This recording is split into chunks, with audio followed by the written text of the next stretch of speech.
geeska kamida oo aan ku maray socod gaaban iyo kuurgalka xaaladaha geeska hadiise laga tagi waayo waxa weeye khilaaf madaxda ka joogta gobolada waqooyi halkan inaan arrinka dhexgalo oo aan isu soo dhaweyn ka sameeyo ayay ahayd tiina waan ku guuleysanay alxamdulillah meel fiican way noo maraysan laakiin adigoo madax dhaqameedkii Soomaaliland qayb ka ah Hargeysana degan sidee suuragal ku noqonaysaa inagoo og xiriirka ka dhaxeeya Soomaaliya iyo Soomaaliland iyo meesha ay ka taagan yihiin arrimo siyaasad la xiriirana qayb ka tahay oo aad sida hadda sheegtay khilaaf xalinayso markii koowaad ma ahaan arrinka ka qayb qaato Puntland oo Soomaaliya kamid ah horaan khilaafkeedu xalilay Soomaaliland way igala shaqeynaysaa raaliban ay ka ahayd meel kasta oo khilaaf ka jirana waan tagaa Ethiopia aanu tagno dagaaladii ka dhacay daroor iyo mushkiladii kililka shanaad baan tagno waxbaan ku xalilay waxa kamid tahay in arrimaha dhaqanka iyo hadii ay leeyahay khilaafaadka iyo horumarka meel kasta khilaaf ka jirana ka soo qayb qaadano arrimaha siyaasiyiinta u taala qolo kasta iyo waxay aaminsan tahay iyo nidaamkeeda iyo maamulkoodana waan ku ixtiraamayna laakiin anagu wixii dhibaato iyo khilaaf inaan ka shaqeyno nabadgelyo horena waan uga shaqeyn jiray intaan ka shaqeynaa noqon jiray Soomaaliland ku noqon jiray haddii ratan markaan dhamaayo Soomaaliland si dhaqso baan ugu noqon doonaa markii soo gabagabado wax dhibaato ah ma jiraan markii aad timid magaalada Muqdisho waxaan aragnay in lagu soo dhaweeyay airportka safaf dhaadheerna lagu galay dad badan oo siyaasiyiin ah kamid ah dadkii ku soo dhaweynay yaa fududeeyay safarkaaga magaalada Muqdisho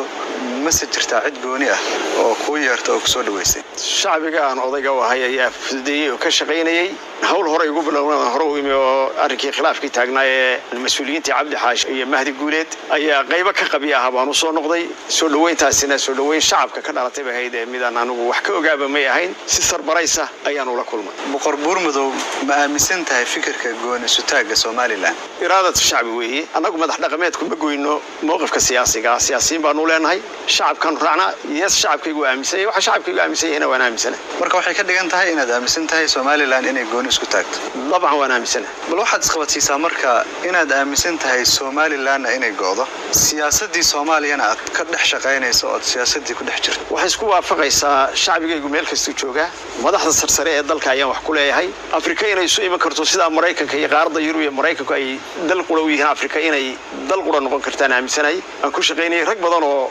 madaxa Afrika kamid aan wada aaminsanayn marka hore waxaan ixtiraamayaa go'aankooda ay qaateen shacbigaygu hadday ku qancaan inay Soomaaliya la midoobaana waxba kama qabo hadday la midoobaan Afrika la midoobaana waxba kama qabo laakiinse waxa weeyaan haddii ay kala go'aan shacabka Ethiopiana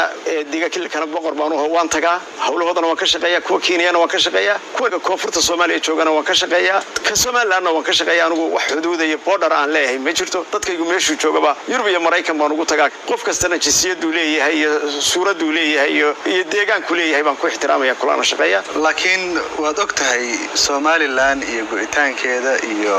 xukuumadda Soomaaliland meesha ay ka taagan tahay sidee u dhici kartaa wadan ka goonayso inaad siyaasadiisa dana ka shaqeyso waxaan ku yiri anigu shacbiga Soomaaliland mowqifkiisa iyo garashadiisa iyo go'aankiisa waan ku ixtiraamayaa kagana mid baanahay talabaad wad la socotaa